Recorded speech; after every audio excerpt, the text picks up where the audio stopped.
Bonjour et bienvenue sur netprof.fr. Ce cours présente les bases du langage C. Alors sur internet, donc je vais sur Google.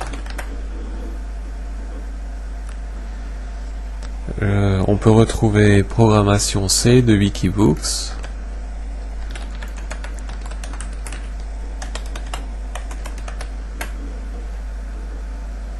Je clique sur le premier lien. Donc j'ai un cours programmation C avec un chapitre base du langage.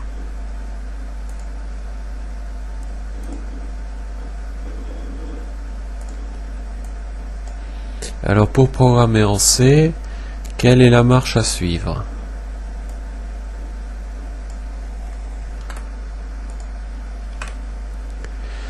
Donc la marche à suivre est la suivante. Premièrement, il faut taper le code source du programme dans un éditeur de texte. Donc par exemple, je cherche un éditeur de texte. Donc je fais application accessoire éditeur de texte. Donc moi je l'ai déjà fait. Et ici j'ai lancé gedit.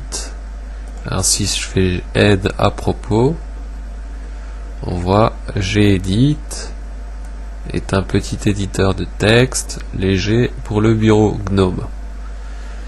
Donc vous, si vous êtes sous Windows, vous utilisez par exemple Notepad, ou alors si vous êtes sous Linux KDE, vous utilisez Kate.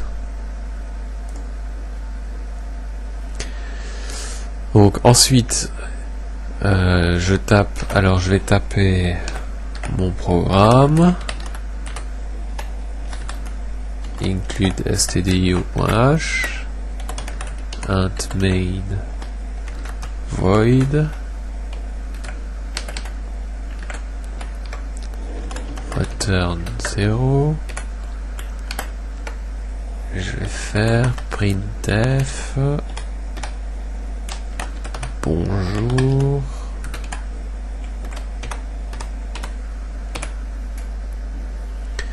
Voilà. Donc je sauvegarde. Alors, une fois que j'ai tapé mon code source, sauvegardez-le sous un nom en .c, exemple bonjour.c. L'extension .c est usuelle pour un fichier source sans C.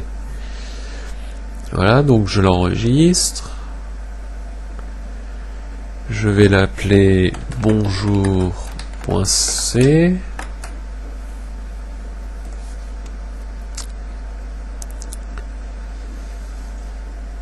Donc je lui ai bien donné l'extension .c. Troisièmement, compiler.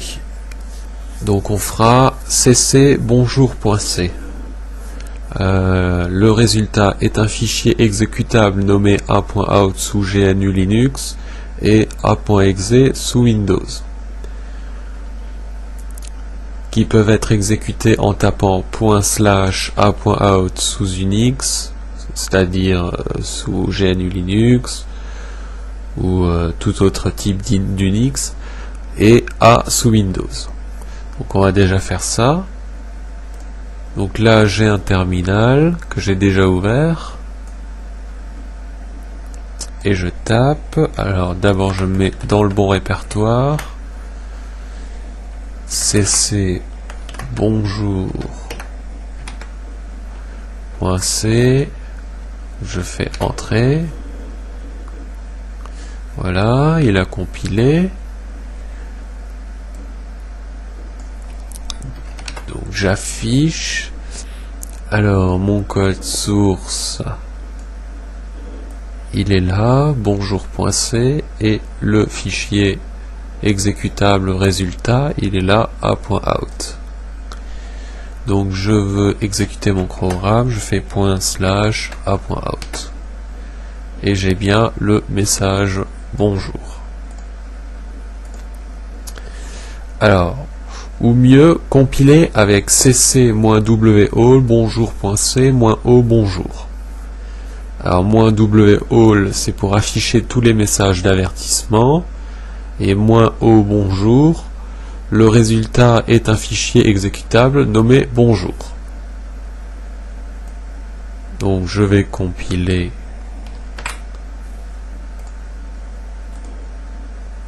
Voilà. Donc cc-w_all bonjour.c-o bonjour. Je fais entrer. Je liste les fichiers. Et cette fois-ci, le fichier résultat s'appelle bonjour.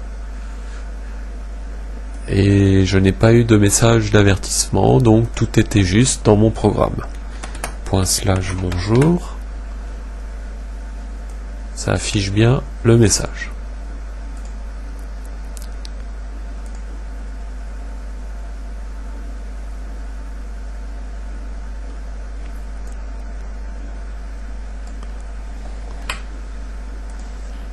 Alors, qu'est-ce que int main void?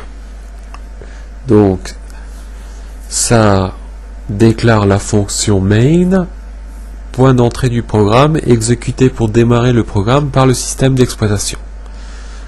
Donc, quand je double-clique sur bonjour.exe sous Windows, ou quand je lance /bonjour dans un terminal, le système d'exploitation, donc Windows ou GNU Linux, il cherche une fonction main dans mon programme et il démarre par cette fonction main.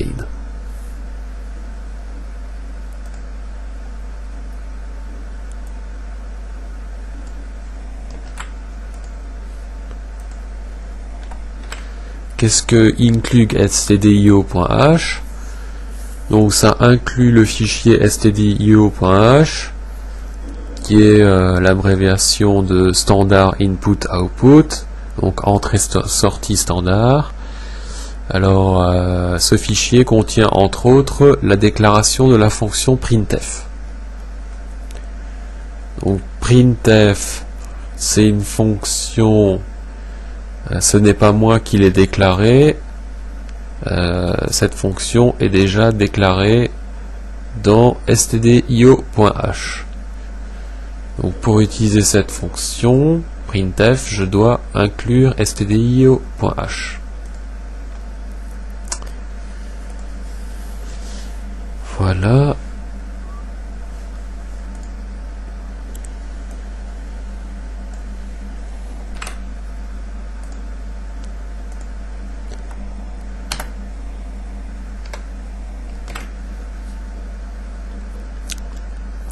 Alors, la fonction printf, donc c'est l'abréviation de print formatted. Donc affiche la chaîne bonjour. Donc on a bonjour espace point d'exclamation avec /n. /n est le caractère de retour à la ligne.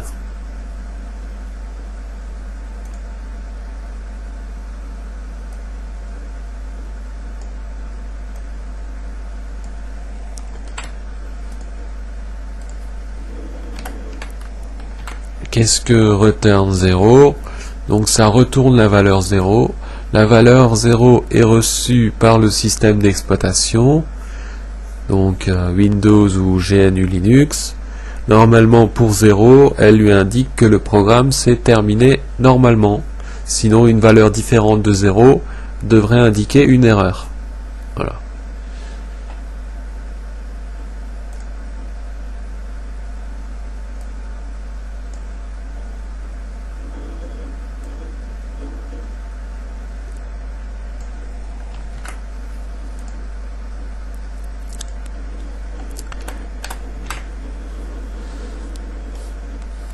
Alors, en langage C, nous avons les identificateurs.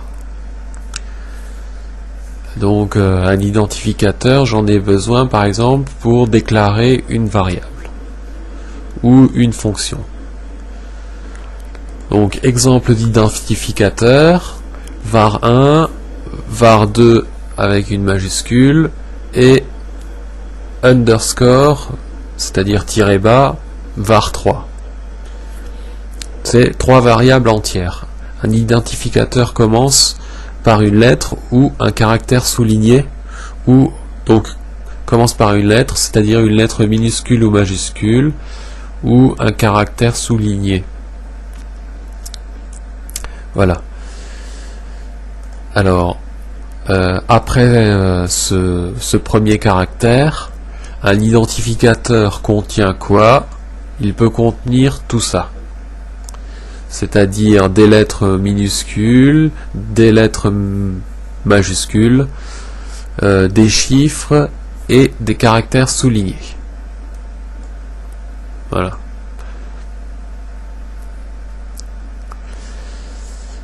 Alors, ensuite, cette partie-là, donc on le voit ici, j'ai mis dièse if 0 et endif. Alors dièse if et dièse endif, c'est du langage préprocesseur. Donc if c'est une condition, donc je mets if 0, 0 vaut faux, donc les lignes entre dièse if et dièse endif sont ignorées. Donc il faut bien comprendre que ceci par exemple avec les printf c'est du langage C, et ceci dièse if ou par exemple dièse include stdio.h c'est du langage préprocesseur. Donc le compilateur, quand on lui demande de compiler le programme, d'abord il fait un préprocess, donc il s'occupe de tout ce qui est langage préprocesseur. Donc il va d'abord commencer par exemple par inclure le fichier stdio.h, puis par ignorer cette partie vu qu'elle est entre dièse if et dièse endif. Une fois qu'il a traité le langage préprocesseur, il va traiter réellement le langage C, donc par exemple créer des variables, voilà, et avec ce code C, il va faire le fichier exécutable. Voilà, alors moi j'ai mis ça entre dièse if et dièse endif pour que ce soit ignoré. Donc qu'est-ce que je voulais vous expliquer? Les identificateurs commençant par deux caractères soulignés ou un caractère souligné suivi d'une majuscule sont réservés au compilateur. Donc tout à l'heure on a vu les identificateurs, donc on ne peut pas utiliser underscore underscore, donc deux tirets bas et réserve, ou un tiret bas et une majuscule réserve, c'est des identificateurs réservés.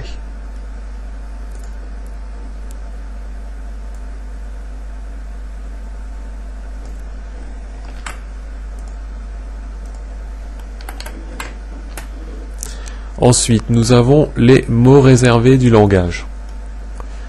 Donc le langage C, donc norme C90 possède 32 mots réservés. Ensuite, il y a eu la norme C99 qui ajoute 5 mots-clés. En voici la liste avec la mention C99 pour ceux de la norme C99.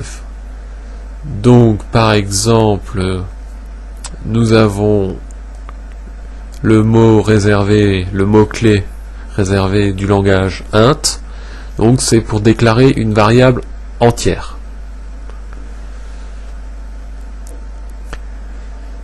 Et nous avons par exemple, depuis la norme C99, tiré bas bool pour déclarer une variable booléen, c'est-à-dire une variable qui vaut soit vrai, soit faux. Voilà.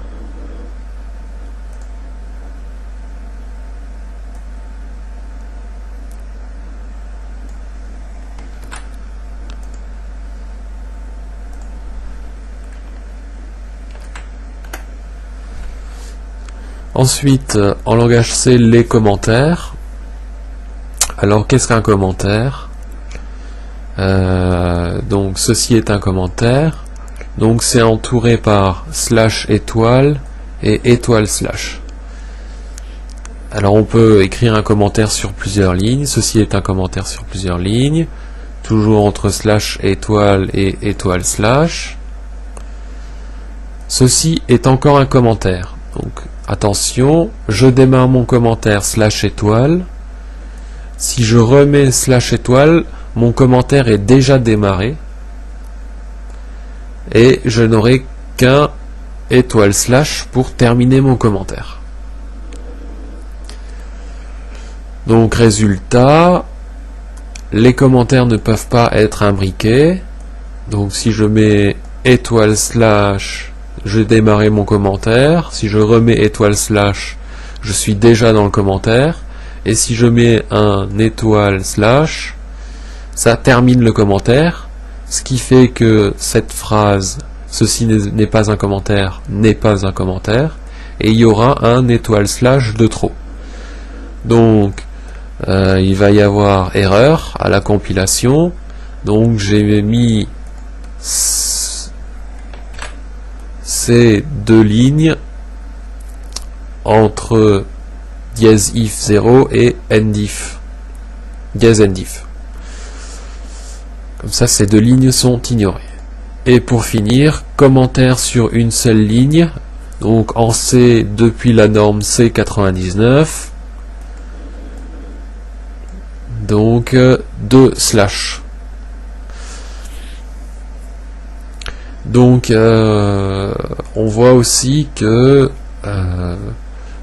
pour pouvoir utiliser la toute dernière version de C, c'est-à-dire C norme C99, il vaut mieux avoir un compilateur récent. Donc par exemple sous GNU Linux, GCC, le compilateur GNU C compiler, il est en norme C99.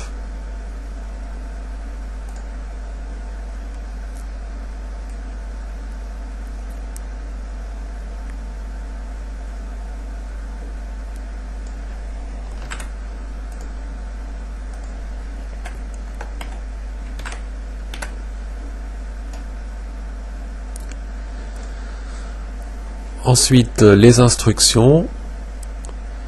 Donc, une instruction se termine par un point virgule. Donc, par exemple, je déclare une variable. Donc, i est maintenant un entier.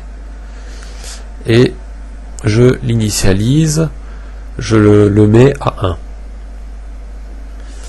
Alors, je peux avoir plusieurs instructions sur la même ligne, mais c'est déconseillé.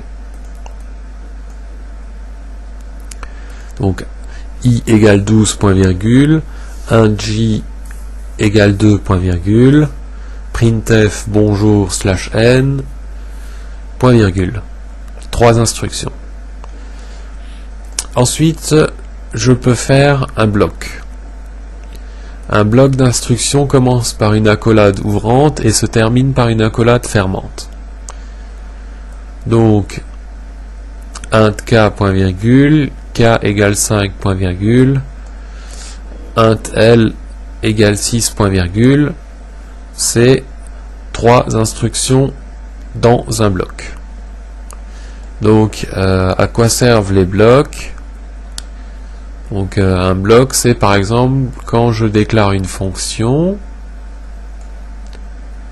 par exemple int main void, et bien cette fonction, le contenu de la fonction est dans un bloc. Donc là j'ouvre une accolade et je ferme une accolade.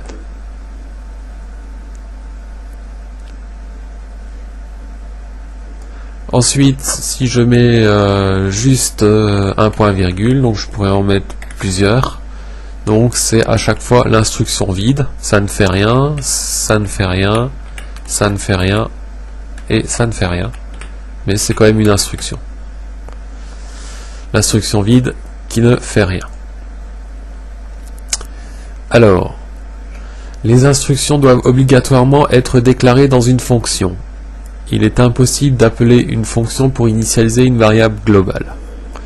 Donc déjà, premièrement à retenir, les instructions doivent être déclarées dans une fonction. Ensuite, bon, pour les variables globales, on verra les variables globales après. Le compilateur ne se soucie pas des blancs, espace et retour à la ligne. Vous pouvez donc formater votre code comme vous l'entendez. Voilà, donc par exemple ici int L, si je mets plusieurs espaces, ça ne pose pas de problème. Je peux formater le code comme je veux. Concernant le style d'indentation, je vous conseille une tabulation par niveau d'imbrication de blocs. Donc là pareil, j'ai déclaré un nouveau bloc, mes 3 instructions du bloc. Ici, là, j'ai mis à chaque fois une tabulation pour les regrouper. Lorsqu'une erreur est détectée, les compilateurs ignorent tout jusqu'au prochain point-virgule. Voilà, donc ici, j'ai un exemple de programme.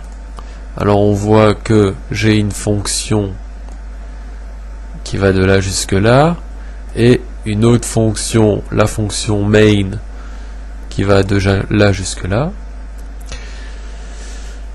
Donc, rapidement, même si on ne voit pas les fonctions ici, mais on les verra plus tard. Donc je commence par int, donc ma fonction renvoie un entier, le nom de la fonction, et entre parenthèses, les paramètres de la fonction. Donc ma fonction, elle termine en renvoyant 0. Voilà. Et après 0, j'ai oublié le point-virgule. J'ai oublié de terminer mon instruction. Donc qu'est-ce qui va se passer? Le compilateur ne va pas trouver le point-virgule. Il va dire erreur, point-virgule attendu. Donc il attendait un point-virgule, après return 0. Donc la ligne suivante est ignorée par le compilateur. Alors il va m'ignorer mon accolade, il va m'ignorer ma déclaration de fonction main, il va ignorer l'accolade ouvrante, il va ignorer int retour, et enfin au point-virgule suivant, la compilation reprend. Donc c'est ignoré jusqu'au point-virgule. Résultat, on va avoir peut-être une erreur avec un point-virgule manquant, mais on aura aussi plein d'autres erreurs parce qu'il a ignoré plusieurs lignes. Donc à savoir.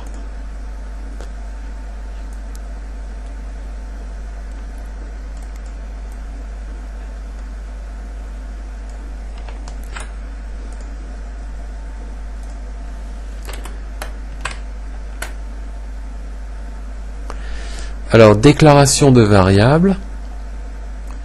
Alors, exemple de code source d'un programme.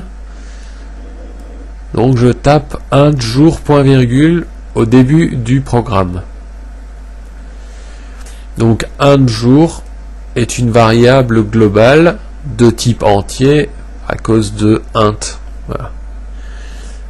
Alors pourquoi c'est une variable globale? Parce que jour est défini en dehors de toute fonction. Donc elle est globale, ce qui fait que je peux utiliser jour dans la fonction main, mais je pourrais aussi l'utiliser si j'avais une deuxième fonction, je pourrais aussi l'utiliser dans la deuxième fonction. Donc la variable est globale. Si je fais, si j'ajoute 1 à jour, par exemple on est au premier jour, donc jour est égal par exemple à 1.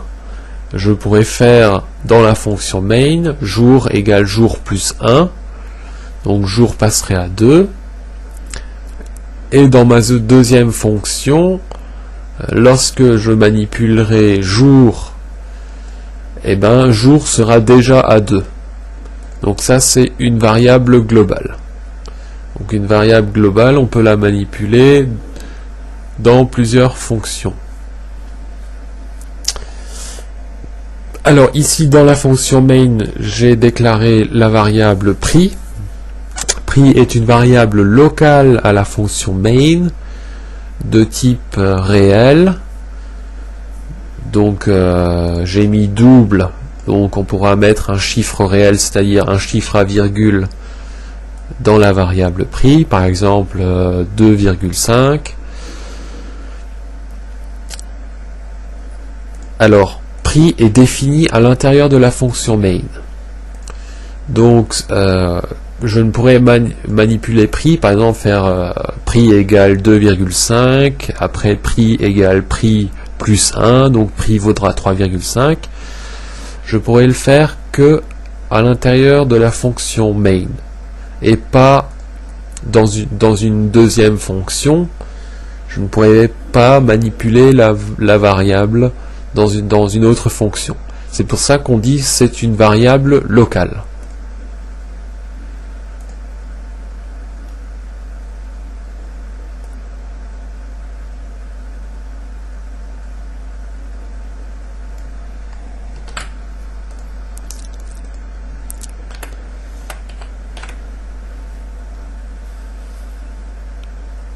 Alors parlons un peu plus des variables locales. Les variables locales, aussi appelées automatiques, ne sont visibles que dans le bloc dans lequel elles sont définies et n'existent que durant ce bloc. Donc j'ai une fonction, je déclare int i est visible dans toute la fonction, mais pas en dehors. Donc par exemple je pourrais faire i égale n plus 1. Donc n c'est ici le paramètre que je passerai à ma fonction. Ensuite je crée un nouveau bloc dans le bloc fonction. Donc un j est visible dans le nouveau bloc seulement. Donc je peux faire j égale 2 fois i. Donc i est là. Donc je peux le faire, j égale 2 fois i. I est accessible ici. Par contre, si je fais i égale j, erreur, j n'est plus accessible. Donc si j est défini dans un sous-bloc, il est seulement visible dans le nouveau bloc seulement. Voilà. Donc c'est pour ça que j'ai mis cette partie entre if0 ndif pour que ces lignes soient ignorées, sinon il y aurait erreur. Alors ensuite je déclare une variable n, int n, printf la variable n vaut %d/n virgule n. Donc ça affiche le texte, la variable n vaut. Là %d, ça veut dire qu'il y aura une variable de type int entière ici, et /n c'est un retour à la ligne, virgule je précise quelle variable entière, n qui viendra se mettre à la place de %d. Donc erreur, les variables locales ne sont pas initialisées automatiquement et contiennent donc après leur déclaration une valeur aléatoire. Donc je vais enregistrer, je vais compiler. Voilà.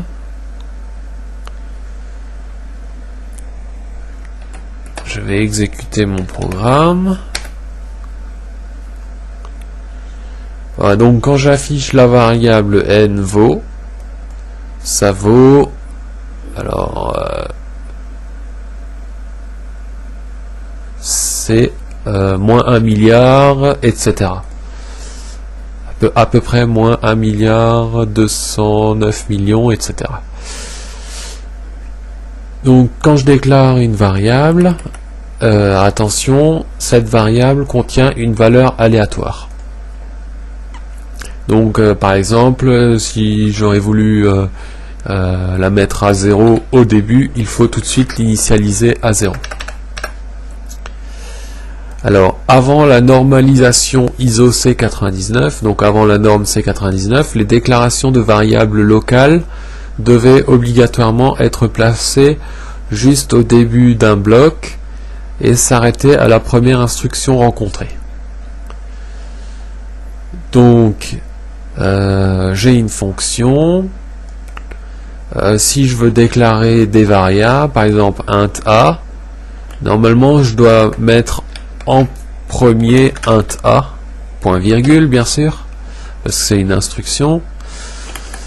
Normalement je dois mettre ça en premier. Voilà. Mais depuis la norme C99, on peut par exemple d'abord afficher un message, puis déclarer une variable.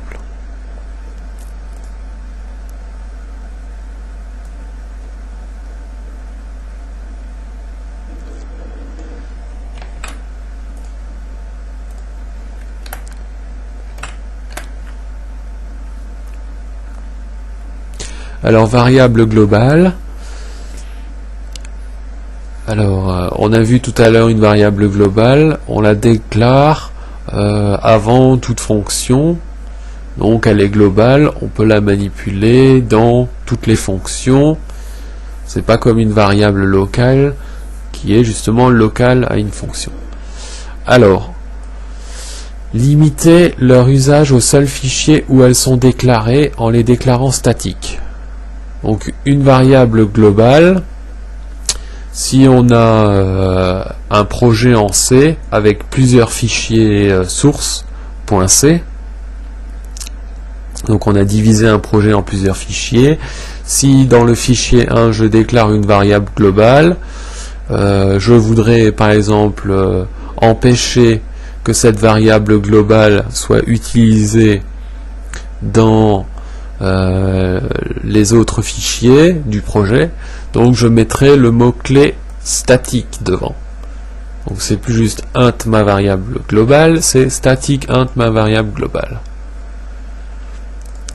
Alors, pour les variables globales toujours, si le programmeur ne fournit pas de valeur initiale explicitement, donc un nombre entier réel ou complexe est initialisé à 0, les pointeurs sont initialisés à nul. Pour une structure, l'initialisation se fait récursivement.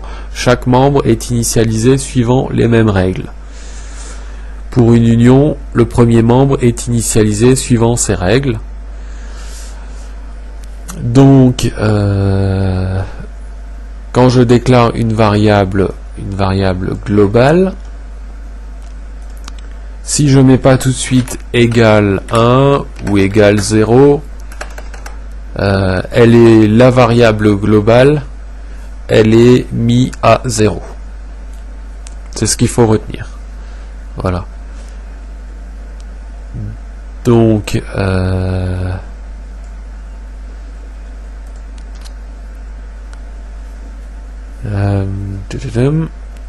si c'est un pointeur, ça sera initialisé à nul. Si c'est une structure, l'initialisation se fait récursivement, chaque membre étant initialisé suivant les mêmes règles. Donc si c'est un pointeur, ça sera mis à nul. Si c'est une structure, c'est chaque membre qui est initialisé à 0 ou à nul, ou etc. Voilà. Donc on verra plus tard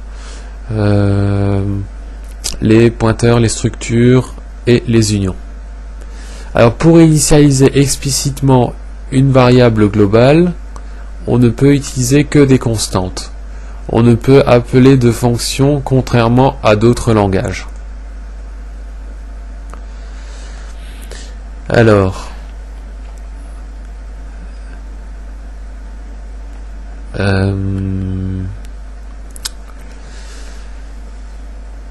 donc j'ai ici un exemple. Donc une fonction int jour courant retourne le numéro du jour courant. Donc ici j'ai une variable globale int jour Donc si je fais un jour égale jour courant, donc j'ai juste déclaré la fonction, j'ai mis en commentaire retourne le numéro du jour courant. Donc on imagine qu'elle le fait. Donc ma variable globale, j'ai voulu initialiser au jour courant. Erreur, je n'ai pas le droit. Donc la règle, c'est pour initialiser explicitement une variable globale, on ne peut utiliser que des constantes. Voilà, on ne peut pas utiliser une fonction. Donc exemple corrigé, donc j'ai ici ma fonction un jour courant qui retourne le numéro du jour courant. Un jour, ma variable globale. Donc comme on l'a vu, quand on écrit une variable globale, elle est initialisée à 0 avant le début de la fonction main. Et maintenant, si je veux quand même initialiser jour au jour courant, je le fais au début de ma fonction main, jour égale jour courant.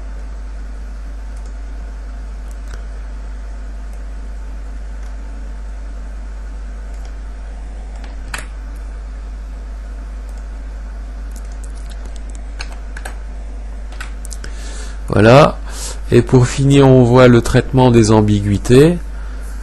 Alors, par exemple, si j'écris A B, alors on ne sait pas trop si j'ai voulu faire A B ou A plus B. Alors, le C utilise un mécanisme élégant pour lever les constructions syntaxiques en apparence ambiguës. L'analyse des mots, lexème ou token en anglais, se fait systématiquement de la gauche vers la droite. Si plusieurs lexèmes peuvent correspondre à une certaine position, le plus grand aura priorité. Donc c'est tout comme si j'avais écrit A++ entre parenthèses plus B. Donc c'est toujours de gauche vers la droite et ça sera le plus grand. Donc on peut prendre deux signes d'un coup, donc ça sera le plus grand. Voilà, ce cours est terminé, je vous remercie et je vous dis à bientôt pour un autre cours.